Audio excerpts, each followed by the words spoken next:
Sean, just get your thoughts on that first and foremost.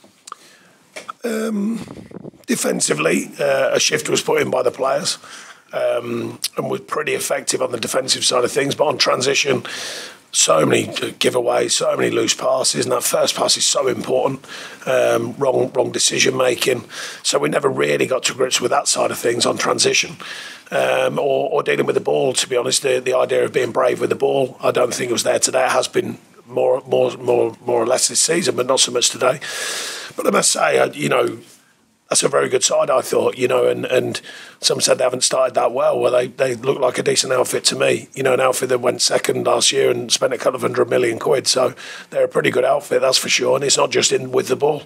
I always mention about Man City. Of course, they're technically bright with the ball, but they work very hard and they anticipate the game very well on transition and without the ball. And I thought there were signs of that from them today, without a doubt. Those issues that you highlighted there, how much are you willing to kind of put that down to what you just mentioned, the fact this is against a very good Arsenal side?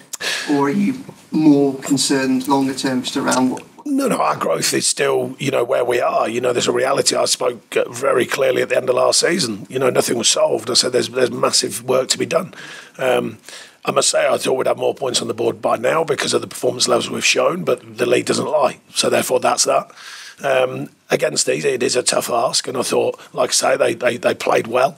But our side of things, frustrated because you can't give the ball away that many times. You break the play up from your shape and your work ethic.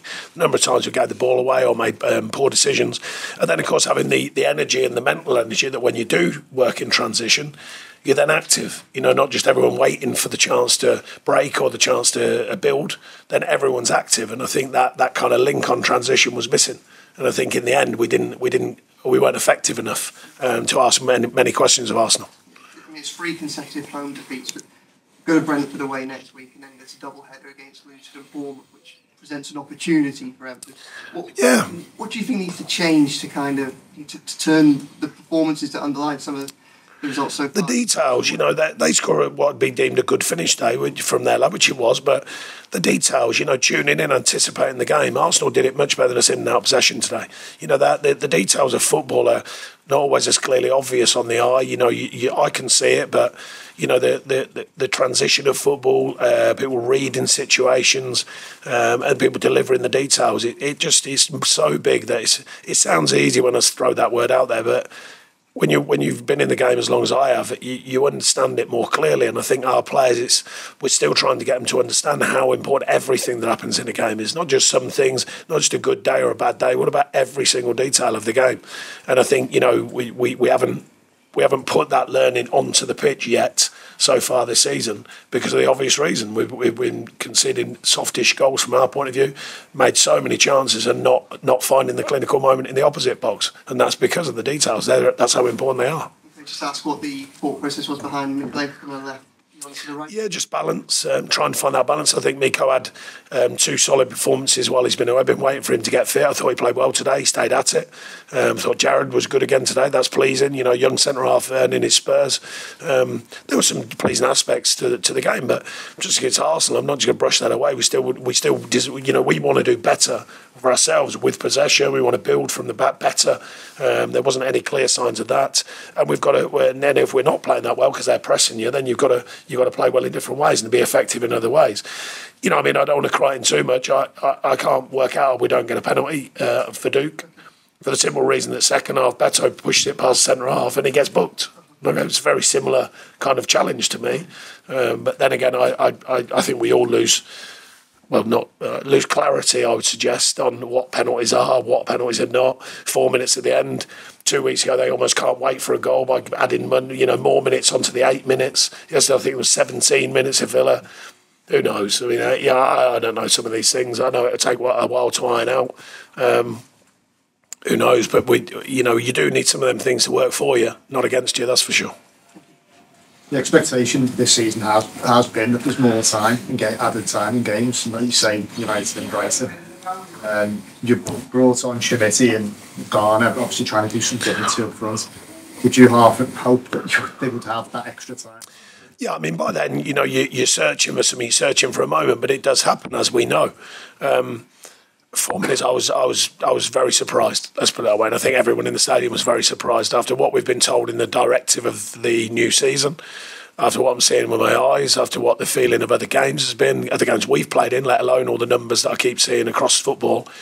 And then 4 goals up, and it's almost, currently it's almost extraordinary, I think. Whereas last season, that'd be pretty standard. Whereas now they've been told virtually everything is going to be stopped. Well, it didn't look like everything was stopped, today to me and added on. But anyways, that's I'm not crying that in, though. Also, a very good side. They played very well today, and we didn't do enough to win. Just on Arsenal's goals, obviously. Yeah, just on Arsenal's goal, obviously came from a short corner. That was a bit of a theme today. Did they perhaps catch you off guard, not expecting? No, we dealt with all the other ones very well. We just didn't tune into the moment. We obviously analyse set pieces, so we know what they're going to do. Our record's very strong. It has been for and against over the time I've been here, and it has been over my career. So I'm not too worried about that. But you put the players in a situation, they've got to read the situation, and I just don't think we did. And they capitalised with a very good finish. I think Sky said it took them 26 seconds to take the corner. I know you're talking about added on time. Don't even. I can't work it out, honestly. I don't know how long the goal kicks take. I don't know how long the corners. I really don't know. Football is it's a very good place. It's in a very good place in many ways. But in some ways, I think we all scratch our heads. They keep messing around with all sorts of different things, and sometimes better left alone. But anyway, we're going to have to keep working with it. I'm surprised by today. I'm surprised by the performance of the officials, actually. But anyways, these new directors come in, and it takes time for them to work, I imagine. But today, it just felt like same old to me. Yeah, well, can you just pass the mic? Excuse me. Sean, obviously no goal in pre-home game so far, some support will go great, even getting frustrated by that. So how do you go turning around and make this place perform? I don't think, I haven't got the whole history of Everton, but I think the last few seasons they've not been scoring a lot of goals. So you're changing a mindset, you're changing the belief system, you're changing the players to try and be effective. The hardest thing for any managers, coaches and players is finding that key moment. That's why the people who do find them key moments move for astronomical figures. So, that's the belief that I have in the players has got to be transmitted into their moment of truth. When the ball lands, when you create chances. I think you all know, I'm not going to bore you with it, the XG's off the scale this season. I think we're in the top 4 of the Premier League. Now, not that that's an exact thing, as we know, but it's a guideline. Not so much today, but you're playing the top side, obviously. So, that side of things is the moment of truth when that comes, freeing yourself up to go and take them moments, and make them part of what we do, and changing the noise, if you like. So that's another part of this. We're trying to change the noise of a couple of seasons on many, many different things. I spoke clearly about it last season. I spoke clearly at the end of the season. I'm speaking clearly about it now. It's our responsibility to change the story. It's our responsibility to change the rhetoric and all these stats and facts. That's the way it goes. That's football. It's our responsibility to change it. Any further questions? No? Okay. Cheers. Thanks.